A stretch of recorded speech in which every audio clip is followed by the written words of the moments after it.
Welcome to Democracy Now!, democracynow.org, The War and Peace Report. I'm Amy Goodman.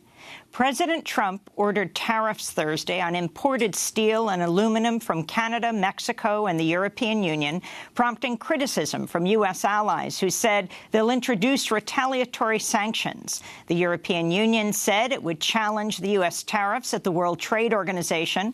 The tariffs came as Canadian Prime Minister Justin Trudeau said talks to renegotiate NAFTA, the North American Free Trade Agreement, broke down after Vice President Mike Pence insisted any new deal include a 5-year sunset clause. Meanwhile, Mexico blasted the tariffs as the latest insult by a hostile Trump administration. This is Mexican Foreign Minister Luis Videgaray.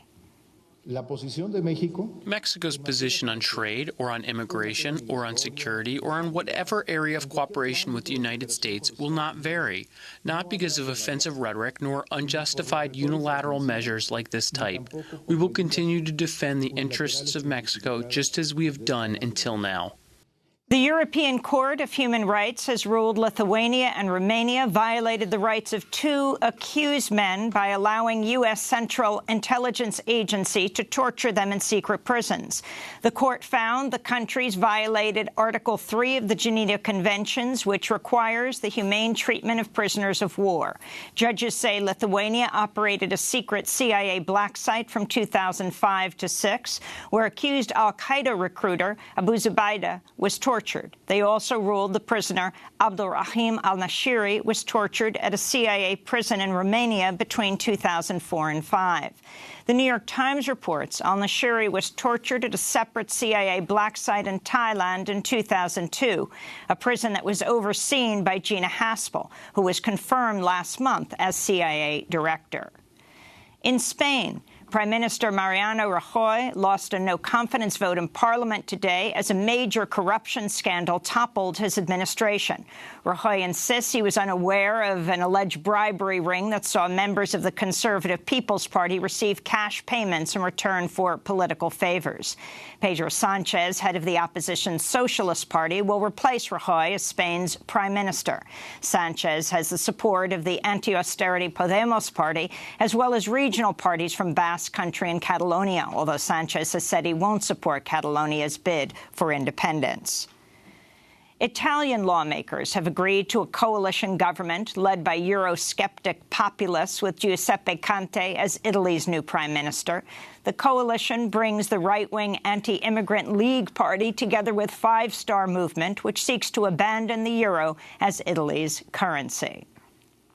In Nicaragua, armed supporters of President Daniel Ortega opened fire on a crowd of tens of thousands of anti-government protesters Wednesday, killing at least 11 people, wounding almost 80 others. Elsewhere in Nicaragua, another 4 were killed and scores more injured at demonstrations around the country, bringing the death toll in recent anti-Ortega protests to nearly 100. Wednesday's deaths came as some of the mothers of those killed led a protest of the Mother of All Marches. The protests began in April as President Ortega moved to roll back workers' pension benefits. U.S. Ambassador to the United Nations Nikki Haley said Thursday she'll veto a UN Security Council resolution calling for the protection of Palestinians living in the occupied territories. The resolution, introduced by Kuwait, calls Israel's massacre of Palestinians at recent nonviolent protests in the Gaza Strip excessive and indiscriminate. Israeli snipers have killed at least 116 Palestinians since late March, while injuring some 12,000 others. Ambassador Haley circulated a rival resolution Thursday, primarily blaming Hamas for the deaths and injuries. Back in the United States, President Trump pardoned right-wing media personality Dinesh D'Souza Thursday, vacating his 2014 conviction for breaking campaign finance laws. D'Souza is known for his racist and homophobic comments, has previously called President Obama a boy from the ghetto, mocked survivors of the Parkland, Florida high school massacre, and assailed women activists as feminist whiners. Trump also signaled he's preparing to commute the sentence of former Illinois Governor Rod Blagojevich, who was sentenced to 14 years in prison on corruption charges that included trying to sell or trade President Obama's former U.S. Senate seat. And Trump is preparing to pardon TV personality personality Martha Stewart, who was convicted in 2004 of lying to investigators in an insider trading case. Both Blagojevich and Stewart once starred in Trump's reality TV show Celebrity Apprentice. Virginia Democratic Senator Mark Warner warned the pardons could be a signal to those indicted by special counsel Robert Mueller's investigation.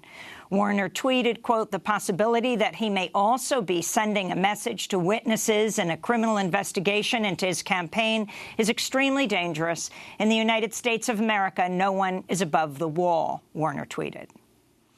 California Democratic Senator Dianne Feinstein is set to introduce a bill that would end the Trump administration's practice of separating immigrant children from their parents. The legislation comes less than a month after Attorney General Jeff Sessions made his threat to migrants crossing the U.S.-Mexico border. If you are smuggling a child, then we will prosecute you. And that child may be separated from you as required by law. Since then, reports of babies torn from their mother's arms by ICE officers have drawn outrage and widespread calls for an end to the practice.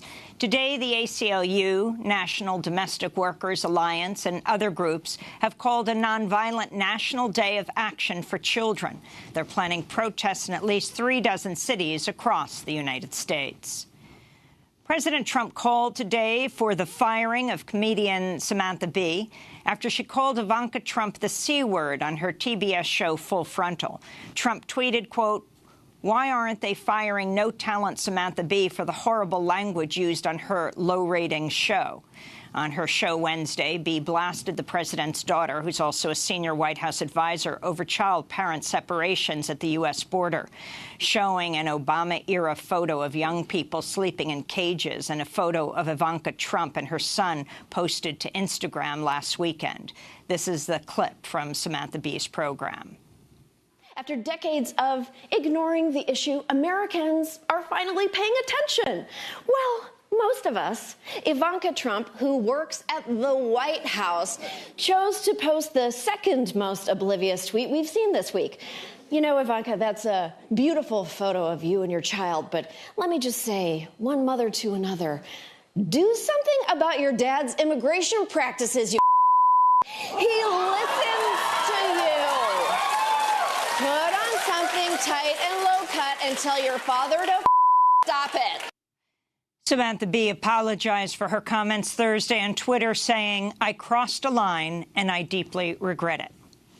The watchdog group Common Cause is calling for a probe into whether President Trump is abusing his office to enrich his family, raising the alarm about what it calls cronyism, nepotism, abuses of power, and conflicts of interest in Trump's recent negotiations with China.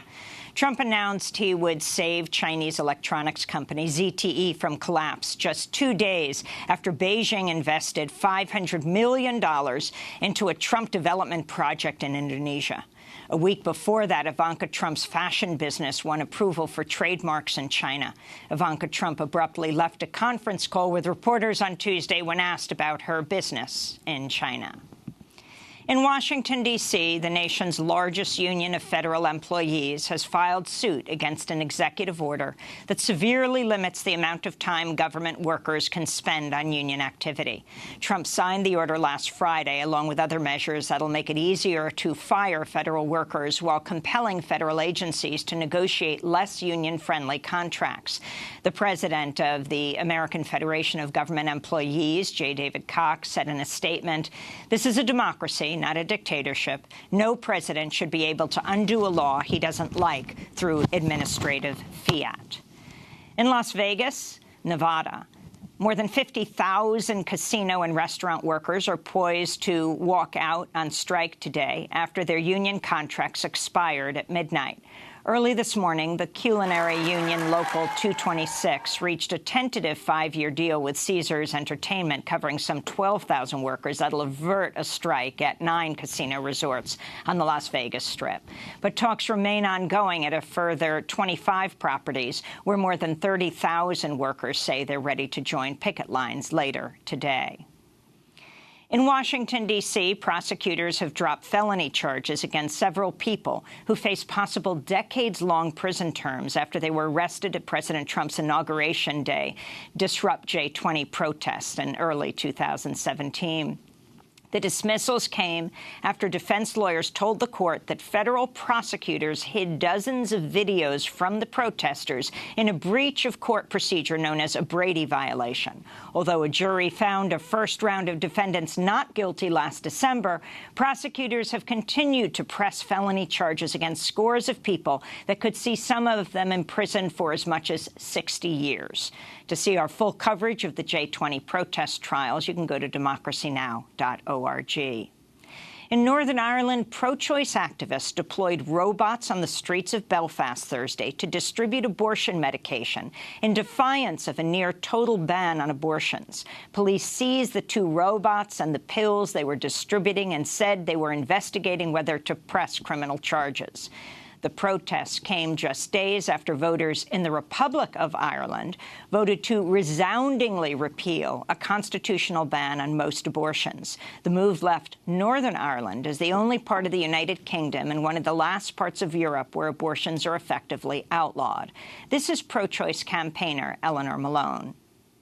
We have a number of volunteers, activists who have volunteered to take safe but illegal abortion pills publicly in defiance of the law.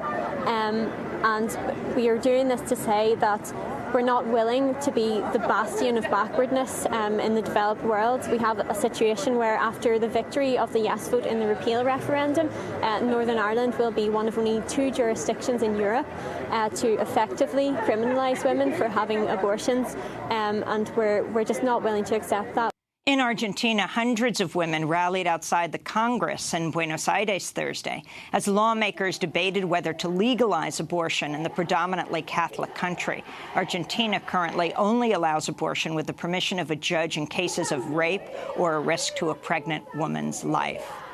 In Croatia, border police opened fire Thursday on a van carrying 29 migrants from Afghanistan and Iraq, injuring 9 people. Police say they fired when the van tried to avoid a roadblock set up to interdict migrants entering the country from Bosnia. Among those hurt were 2 young children.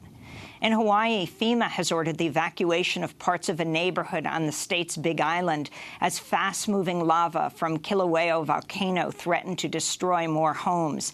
The evacuation zone is home to some 2,000 people. At least 77 houses have been destroyed since the volcano erupted last month. Officials also warn the threat of toxic gases, choking ash plumes, and volcanic glass falling from the sky.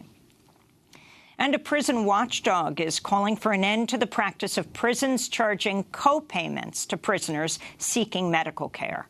42 states and the federal prison system charge prisoners up to $8 to see a doctor. The Prison Policy Initiative says of the practice, when you're making pennies an hour or nothing at all, a small copay can be the equivalent of hundreds of dollars. And those are some of the headlines. This is Democracy Now!, democracynow.org, The War and Peace Report. I'm Amy Goodman.